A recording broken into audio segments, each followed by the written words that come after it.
Congolaises, Congolais, mes très chers compatriotes. En ce jour solennel du 30 juin 2026, notre nation célèbre le 66e anniversaire de son accession à l'indépendance. 66 ans se sont écoulés depuis ce jour historique où le peuple congolais, après de longues années de domination coloniale, s'est levé dans sa dignité pour affirmer devant le monde son droit inaliénable à la liberté, à l'autodétermination et à la maîtrise de son destin. Le 30 juin n'est donc pas une simple date de notre calendrier républicain.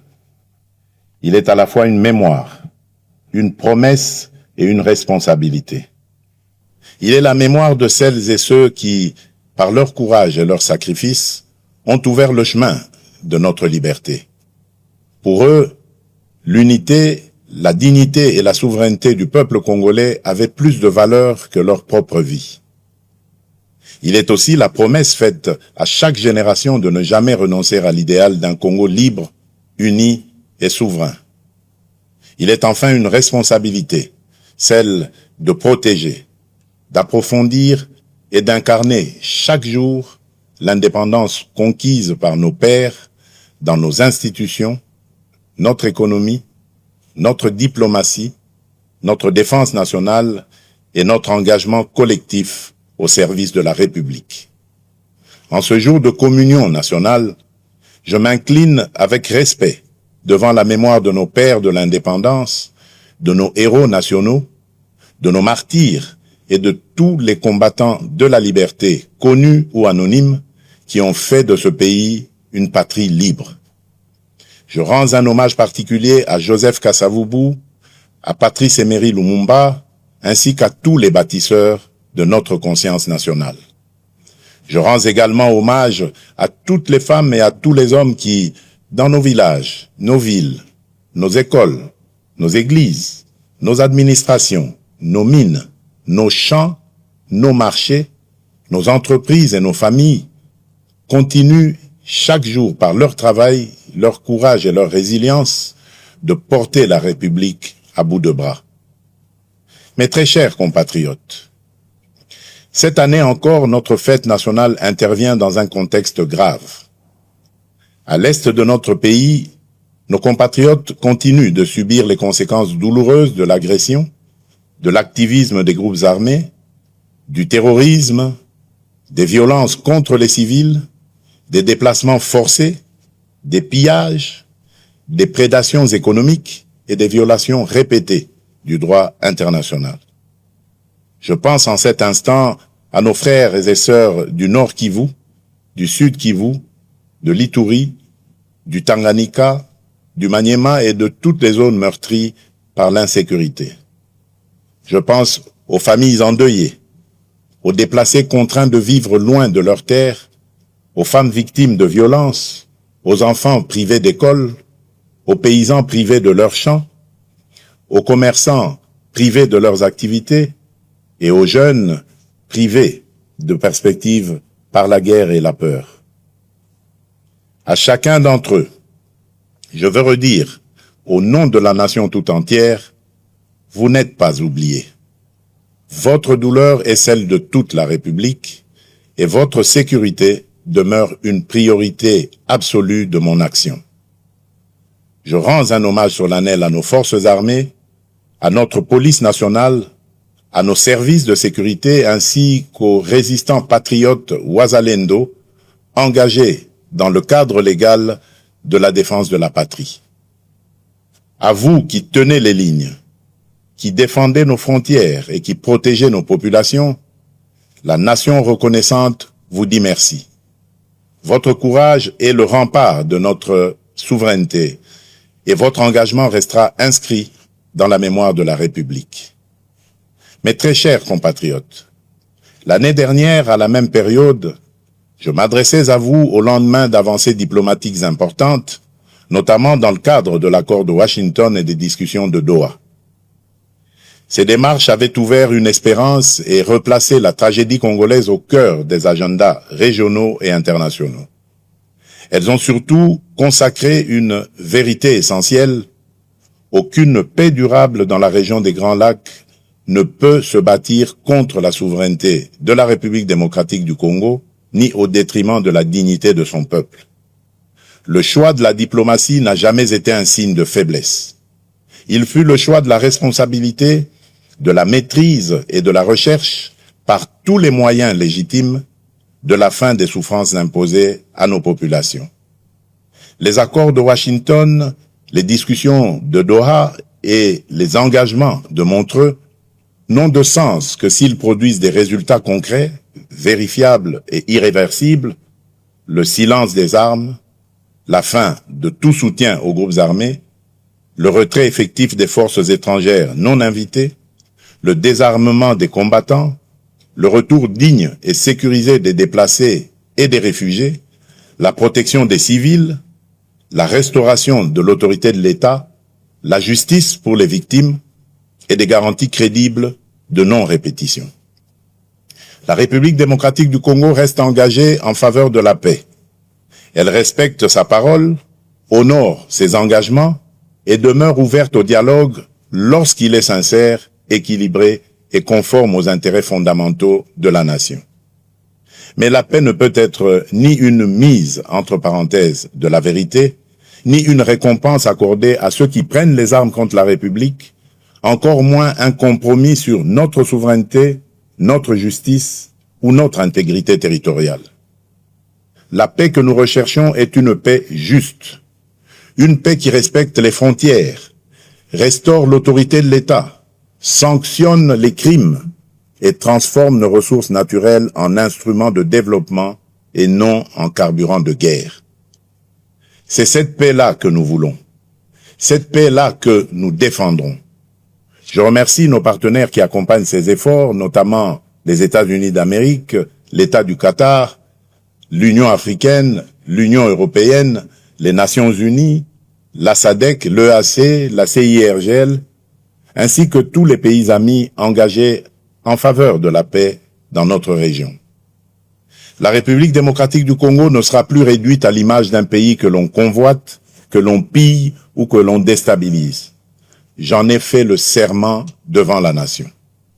Et depuis mon accession à la magistrature suprême, je travaille à faire reconnaître notre pays pour ce qu'il est véritablement appelé à devenir, c'est-à-dire un pilier de paix, de croissance, de transition énergétique, de stabilité régionale et de prospérité partagée en Afrique et dans le monde. Le regard porté sur notre pays est d'ailleurs en train de changer. La République démocratique du Congo n'est plus seulement perçue comme un territoire de crise, elle est désormais identifiée comme un pays solution, grâce notamment à nos minerais critiques, le cobalt, le cuivre, le coltan, le lithium, qui participent déjà à façonner l'avenir du monde et confèrent à notre pays un levier historique de repositionnement et de transformation.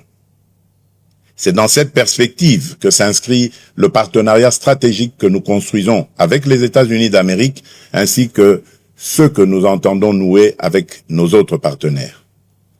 Tous doivent répondre à une exigence claire, servir les intérêts fondamentaux du peuple congolais, renforcer notre souveraineté, soutenir la paix, favoriser la transformation locale, sécuriser les chaînes de valeur et créer des emplois durables pour notre jeunesse. Le temps où nos minerais étaient extraits chez nous, exportés à l'état brut, valorisés ailleurs, puis revendus au monde pendant que nos populations demeuraient dans la pauvreté, appartient désormais au passé. C'est dans cette même perspective que la République démocratique du Congo assume la présidence de la Conférence internationale sur la région des Grands Lacs, la CIRGL, avec l'ambition d'en faire un cadre plus utile, plus responsable et plus efficace au service de la paix, de la sécurité, de la stabilité et du développement partagé. Nous y défendons des principes clairs de respect de l'intégrité territoriale des États, de non-ingérence, de lutte contre l'exploitation illégale des ressources naturelles, d'intégration économique, de sécurité collective et de responsabilité face aux engagements pris. C'est également cette voix que notre pays portera au Conseil de sécurité des Nations Unies notamment lors de la réunion de haut niveau que j'aurai l'honneur de présider le mois prochain sur les liens entre ressources naturelles, paix, sécurité et développement durable. Notre message sera clair. Les ressources naturelles de la République démocratique du Congo ne doivent plus être regardées comme une malédiction. Elles doivent devenir un levier de paix, de prospérité, de souveraineté, de justice et de transformation pour le peuple congolais. Mes très chers compatriotes, la santé de nos populations demeure une priorité essentielle de notre action publique. Aucune nation ne peut prétendre à une prospérité durable sans un système de santé solide, accessible et résilient. C'est dans cet esprit que nous avons poursuivi ces dernières années le renforcement de nos infrastructures sanitaires, des capacités de nos personnels de santé, de la surveillance épidémiologique et de la recherche médicale, notamment à travers l'expertise reconnue à l'Institut national de recherche biomédicale, l'INRB en sigle. Alors que ces efforts se poursuivent, notre pays fait face à une nouvelle épreuve sanitaire, la résurgence de l'épidémie de maladie à virus Ebola causée par la souche Bundibugyo. Cette nouvelle flambée épidémique touche principalement les zones de santé de Rwampara, Mongwalu et Bunia dans la province de l'Ituri. En ces circonstances douloureuses, j'adresse d'abord la compassion de la nation aux familles qui ont perdu un être cher, ainsi qu'à toutes les personnes touchées par cette épreuve. Face à cette menace, les mécanismes de riposte ont été rapidement activés. Fort de l'expérience acquise lors des précédentes flambées d'Ebola, notre pays dispose aujourd'hui de capacités renforcées pour prévenir, détecter, isoler, prendre en charge et protéger nos populations. Un plan global de riposte budgétisé à 319 millions de dollars américains a été élaboré. Les premiers moyens nécessaires ont été mobilisés en urgence par le gouvernement afin d'appuyer les opérations sur le terrain, limiter la propagation de la maladie et sauver le plus grand nombre de vies possible. Je veux ici saluer le courage et le professionnalisme de nos médecins, chercheurs, infirmiers, techniciens de laboratoire, agents de santé communautaires, équipes de surveillance, autorités provinciales, autorités coutumières, partenaires techniques et financiers, ainsi que des communautés locales engagées dans cette riposte. Dans des conditions souvent difficiles, parfois au contact même direct du danger, ces femmes et ces hommes protègent des vies, rassurent les familles, accompagnent les malades et renforcent la résilience de notre système de santé. Ils méritent la reconnaissance de toute la nation. J'appelle nos compatriotes vivant dans les zones concernées ainsi que l'ensemble de la population à demeurer vigilants, responsables et disciplinés. Ebola n'est ni une rumeur, ni une honte. C'est une urgence sanitaire qui exige responsabilité, solidarité et vérité. Je demande à chacune et à chacun de respecter les consignes des autorités sanitaires, d'observer les mesures d'hygiène, de signaler immédiatement tout cas suspect, d'éviter les pratiques à risque et de ne pas céder à la désinformation. Dans cette épreuve, notre force résidera dans la confiance, la discipline collective, la solidarité nationale et la capacité de l'État à agir rapidement, efficacement et au plus près des populations. Mes très chers compatriotes, en ce jour particulier, je voudrais m'adresser à toutes les Congolaises et à tous les Congolais au-delà des convictions, des sensibilités et des appartenances politiques. Notre pays traverse des débats politiques importants. Cela est normal dans une démocratie vivante. Le débat est légitime, le désaccord est naturel, la contradiction est utile lorsqu'il s'exprime dans le respect de la République, de ses institutions, de ses lois et de l'intérêt supérieur de la nation. Je veux cependant rappeler un principe essentiel: aucune ambition personnelle ou partisane ne vaut plus que la paix de tous. Aucune divergence politique ne doit être plus forte que l'unité de la République. Aucune stratégie de conquête ou de contestation du pouvoir ne doit fragiliser la souveraineté du peuple congolais. J'entends les discussions suscitées autour de la Constitution et des réformes institutionnelles. Dans une démocratie, aucune question d'intérêt national ne doit être confisquée ni interdite de réflexion.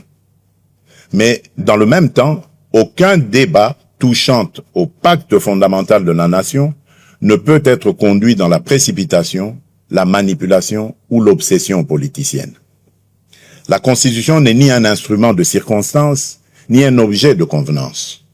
Elle organise notre vie commune, garantit l'équilibre de nos institutions, consacre les droits du peuple et protège la stabilité de la République. En débattre exige donc sérénité, rigueur, transparence et sens élevé de l'intérêt général. Ma responsabilité comme chef de l'État et garant de la nation est de veiller à ce que les débats engageant l'avenir du pays se tiennent dans le respect de la Constitution, de l'État de droit, des institutions et de la souveraineté populaire. Elle est aussi d'écouter, d'apaiser, de clarifier et, lorsque cela s'impose, de rechercher les voies d'un consensus national responsable. S'agissant de la loi référendaire adoptée par les deux chambres du Parlement, je tiens à rappeler qu'elle relève du fonctionnement normal de nos institutions et du principe de séparation des pouvoirs. Dans une république démocratique, le Parlement débat, délibère et légifère. Le président de la République, garant du bon fonctionnement des institutions, exerce les prérogatives que lui confère la Constitution. Les juridictions compétentes, quant à elles, veillent au respect de l'ordre constitutionnel et de l'état de droit. C'est dans cet esprit de coopération interinstitutionnelle et de respect de l'état de droit que j'ai déféré cette loi à la Cour constitutionnelle aux fins d'examen de sa constitutionnalité avant sa promulgation éventuelle conformément à l'article 160 alinéa 3 de notre Constitution. Cette démarche procède d'une conviction républicaine profonde. Dans une démocratie, aucune décision, aussi importante soit-elle, ne saurait s'affranchir des règles, des procédures et des garanties que nous impose la loi fondamentale.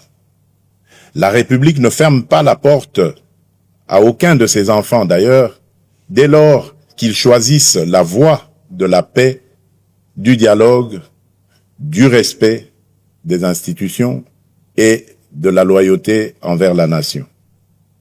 Mais le dialogue ne peut être détourné de son sens. Il ne saurait devenir un instrument de pression, de contournement des institutions ou de remise en cause de la volonté du peuple telle qu'elle s'exprime conformément à la Constitution et aux lois de la République.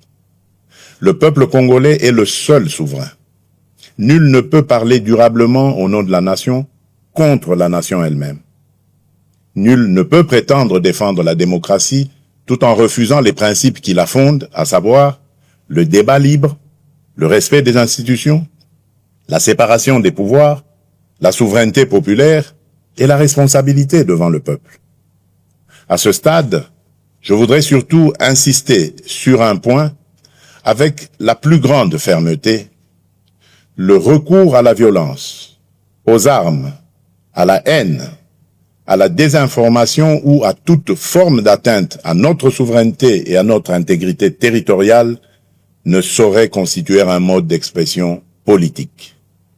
Il ne peut en aucun cas ouvrir un droit particulier à la négociation, ni placer ceux qui menacent la République au-dessus de ceux qui respectent ses lois. Nous pouvons débattre, diverger et nous opposer dans le cadre républicain. Mais nous n'avons pas le droit d'affaiblir la nation au moment où elle fait face à des menaces existentielles. Face aux défis qui pèsent sur notre pays, l'unité nationale n'est pas une option, elle est une exigence historique, elle est un impératif absolu. J'appelle donc les acteurs politiques, de la majorité comme de l'opposition, les responsables sociaux, religieux, économiques, médiatiques et associatifs, ainsi que l'ensemble de la société civile, à faire preuve de hauteur, de retenue et de responsabilité. Mes très chers compatriotes, au milieu des épreuves que traverse notre nation, cette année nous aura également offert un puissant motif de fierté collective. Nos léopards viennent d'écrire une page historique du football congolais. 52 ans après notre dernière participation à une Coupe du Monde, ils ont non seulement ramené la République démocratique du Congo sur la scène mondiale, mais ils viennent aussi de franchir, avec courage et panache, un cap inédit de notre histoire sportive. Par leur brillante victoire face à l'Ouzbékistan, sur le score de 3-1, nos léopards se sont qualifiés pour la phase à élimination directe, offrant à notre peuple une joie immense, une émotion rare et une fierté qui dépasse le seul cadre du sport. Au-delà du résultat, cette victoire porte une signification profonde. Elle nous rappelle qu'aucun objectif n'est hors de portée lorsque la discipline, le travail, la solidarité et la foi en nos propres forces se conjuguent. Pendant plusieurs semaines, nos différences se sont effacées derrière un même drapeau. Le nord et le sud, l'est et l'ouest, les Congolais de l'intérieur comme ceux de la diaspora ont vibré d'un même cœur, dans une même ferveur et avec une même fierté. Voilà l'image du Congo que nous devons préserver et faire grandir. Un Congo uni, ambitieux, résilient et déterminé à tenir son rang parmi les nations. Par leur courage, leur combativité et leur attachement au maillot national, nos léopards ont rappelé au monde que la République démocratique du Congo ne se résume pas à ses crises. Le Congo, c'est aussi le talent, l'audace, la discipline, la résilience et cette capacité de croire jusqu'au bout, même lorsque le chemin semble difficile. J'adresse, au nom de la nation, mes chaleureuses félicitations aux joueurs, au staff technique, aux dirigeants sportifs, à la fédération, aux supporters, ainsi qu'à toute la jeunesse congolaise qui s'est reconnue dans cette magnifique aventure. À nos léopards, qui s'apprêtent désormais à défier l'Angleterre en 16e de finale, je veux adresser un message simple. Entrez sur le terrain avec la sérénité de ceux qui ont déjà honoré la nation, mais aussi avec l'audace de ceux qui savent que l'histoire n'a pas encore livré son dernier mot. Jouez avec discipline, courage, intelligence et surtout sans regret. Vous avez déjà fait battre le cœur des Congolaises et des Congolais. Vous avez déjà rendu tout un peuple fier. Mais nous continuons à croire en vous et en votre capacité à aller plus loin, à surprendre encore, à faire reculer les limites du possible et à écrire sous nos couleurs une nouvelle page de notre grandeur nationale. Quelle que soit l'adversité, la République démocratique du Congo vous accompagnera de sa ferveur, de ses prières et de son soutien indéfectible. Entrez sur le terrain avec la force de tout un peuple uni derrière vous. Le sport est une école de discipline, de cohésion, d'effort et de patriotisme. L'esprit des léopards doit inspirer la nation entière. Rester unis, défendre nos couleurs, croire en nos forces et combattre chacun à sa place pour l'honneur et la grandeur de la République. Dans le même élan, je rends hommage à nos artistes, nos scientifiques, nos chercheurs, nos entrepreneurs, nos créateurs ainsi qu'à toutes les femmes et à tous les hommes qui, par leur talent, leur travail et leur excellence, contribuent au rayonnement de la République démocratique du Congo à travers le monde. Mes très chers compatriotes, 66 ans après l'indépendance, la République démocratique du Congo demeure debout. Debout malgré les guerres, les convoitises, les blessures de l'histoire et les épreuves traversées. Debout surtout parce que son peuple n'a jamais cessé de croire en lui-même, en sa dignité et en son destin. Cette force intérieure, cette capacité à résister et à se relever constitue l'une des plus grandes richesses de notre nation. Et aujourd'hui, plus que jamais, notre responsabilité est d'aller plus loin. L'indépendance politique fut une conquête historique. Notre devoir désormais est d'en faire une souveraineté pleinement vécue, concrète et irréversible. Une souveraineté sécuritaire, afin que plus aucun groupe armé, plus aucune force étrangère, plus aucun agenda extérieur ne puisse dicter sa loi sur une parcelle de notre territoire. Une souveraineté économique, afin que les ressources de notre sol et de notre sous-sol servent d'abord le développement de notre pays, la transformation de notre économie, la création de valeurs locales, l'émergence de champions nationaux et le bien-être de notre peuple. Une souveraineté numérique, afin que l'identité de nos citoyens, les données de notre pays et les services publics de notre État soient protégés, modernisés et mis au service des Congolaises et des Congolais. Une souveraineté diplomatique enfin, afin que la République démocratique du Congo parle au monde avec respect, clarté, dignité et fermeté. Voilà le sens profond que je donne à cette célébration, faire du 30 juin non seulement un moment de mémoire, mais aussi un appel au sursaut national. Notre République est une maison commune. Chacun y a des droits, des devoirs, une dignité à protéger et une responsabilité à assumer. C'est pourquoi nous devons regarder au-delà des urgences du moment et préparer avec méthode et détermination le Congo de 2030, de 2040 et de 2050. Le Congo que nous voulons léguer à nos enfants est un Congo en paix, moderne, prospère et respecté, un Congo où chaque enfant accède à une éducation de qualité, où chaque famille bénéficie de soins dignes, où chaque jeune peut trouver sa place, exercer son talent et réaliser ses ambitions, un Congo où les richesses nationales se transforment en emplois, en infrastructures, en services publics et en mieux-être pour le peuple. Ce Congo ne se construira ni par la résignation, ni par la division, ni par l'attente passive. Il se construira par le travail, la discipline, l'unité, la probité et le sursaut patriotique. Chaque Congolaise et chaque Congolais a une part à prendre dans cette œuvre nationale.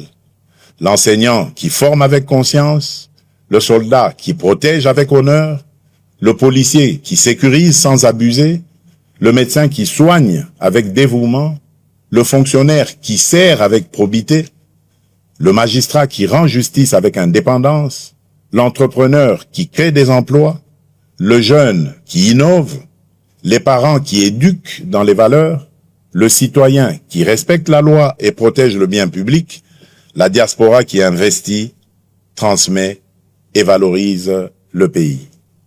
Comme le rappelait Nelson Mandela, avec la liberté viennent les responsabilités.